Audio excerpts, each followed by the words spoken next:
Hey, everyone. Welcome back. Y'all. This is going to be a deep review.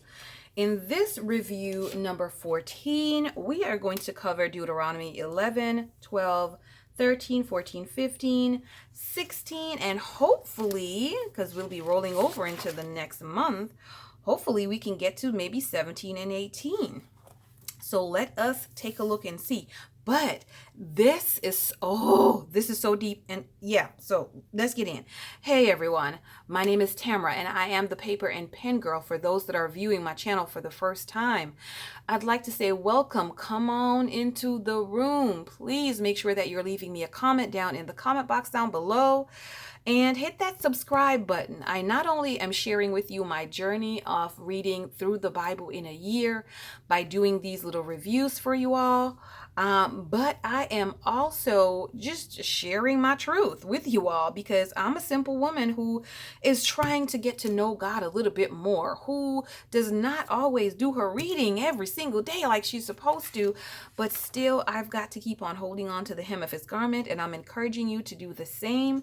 So keep on moving, keep on stepping. It might not be done according to the time frame that I had planned, but the Lord knows what's best, and his time frame shall work out for me.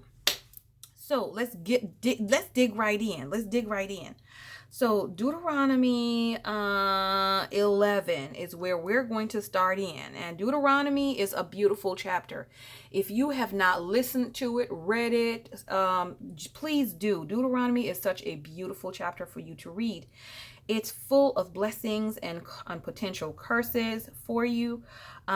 For your do this and this shall happen. It's full of that, full of wise counsel, as is the entire Bible. But Deuteronomy, I think, is becoming one of my favorite books of the Bible. So Deuteronomy 11 is telling us there that we should love the Lord and serve him, and he will give us rain in due season. He'll give us the first rain and he'll give us the latter rain. So we have to take heed that we are not deceived. It's telling us that we should love God, walk in his way, and we should cleave to him. And when we do these things, we will possess greater nations, and no man shall stand before us. Deuteronomy 11 verse 22 and 28 is showing you blessings if you obey him and curses if you do not. The choice is yours. We have to choose wisely. There's so much deception that is going on around us. There are deceptions to where we don't even know that we are being deceived. There are deceptions to where we think, oh yes, that's good and that's right, where it's not. So we have to know his word to the very best that we can, and ask him so that he can give us the power of discernment so that we are not deceived. Give us wisdom, Lord. Give us wisdom. Deuteronomy 12, it says that we ought to utterly destroy, overthrow, break, burn, hew down all places of false gods in our lives. Y'all, leave me in the comment box down below all the things and that can become false gods to us. We know that worshiping people, worshiping places, all of those things are false god. But give me some examples down below of what your eyes was open to that was a false god. Probably for you, if you want to be transparent and share that. Also, place God's altar where he chooses, not where you want it to be. We need to make sure we're doing what God chooses, what he said to do, not what we want. Our wants and our needs are not always the best. God knows best. And if we believe that, then we're going to do what he says because it's the best. Warnings were given before the people entered into the promised land. All of these were given before. So they cannot say, hey, I didn't know this. I did not know. The Lord is like, nah, I told you before. We told you before you even went into the promised land. I wrote here at the very top to be diligent, protective about your relationship with the Lord. Remove people and things that tempt you away from him. Oh my goodness. I need to write this on my new planner because this is so important that we make sure that we are not tempted away. And I promise you, you want to read Deuteronomy 12 so that you can know why I wrote that. There's a story in there, I believe. So yeah, read that. Do not eat the blood of the animals. Pour it upon the land as water. That part was repeated because all the disease, etc., is in the blood. Not only we see this in human blood. So please, why are we eating animal blood? Why are we consuming animal blood when disease is in the blood?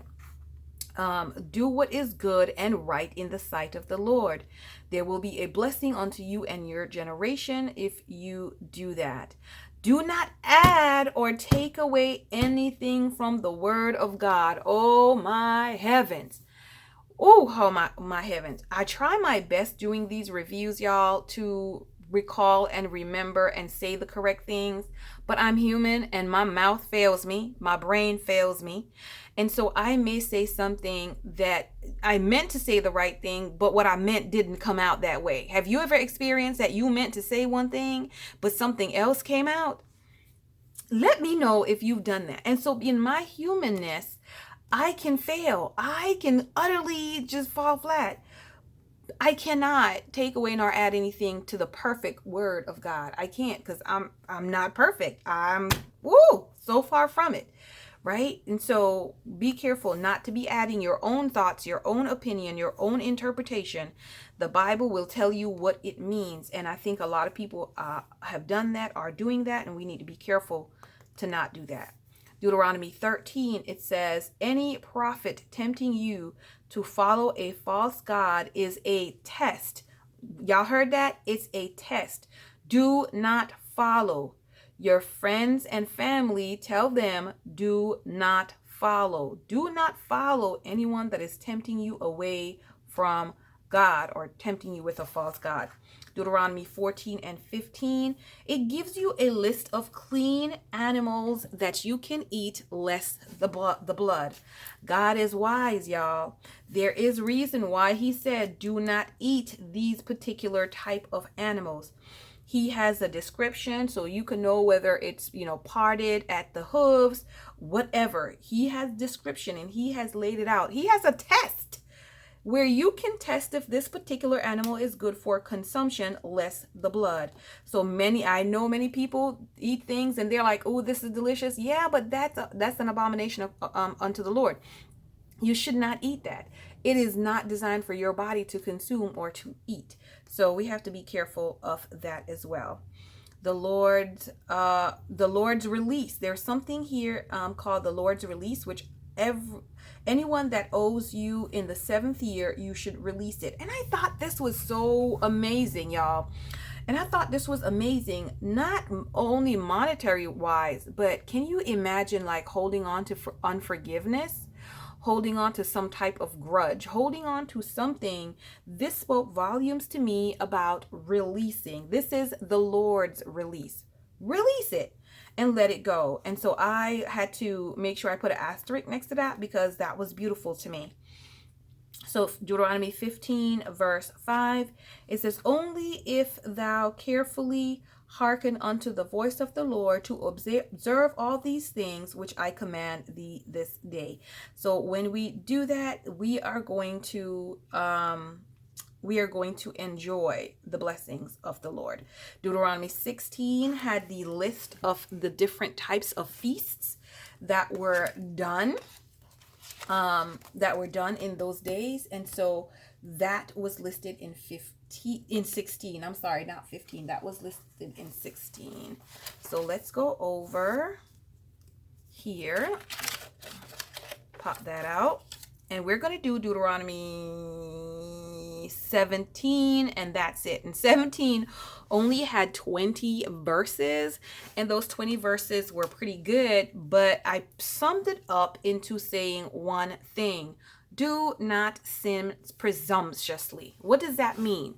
You know you're about to go out there and commit this particular sin, and the words that you want to use is, oh, God's not through with me yet.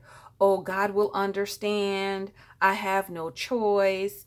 We make those mistakes for ourselves. And God is saying right here, stop. just stop. Just don't do it. Do not presumptuously sin, because you're not doing yourself any service. And no, God is like, no, you're about to pay the penalty for that. Not a, death penalty like he paid on the cross, but the consequences, yeah, yeah, that presumptuous sin, stay away from that if you can. But we're going to stop there and continue on with Deuteronomy. Let me mark my spot, y'all. 18 next time. This is where we will pick up and continue. I thank you so much for being with me. I hope and I pray that each and every one of you will stay strong and continue to chug along in your reading plan. Let me know how you're going in the reading plan as we go through the days of our lives, the months, and try to finish this up. I will see you all on the next video, which would be number 15. See you all later. Bye-bye.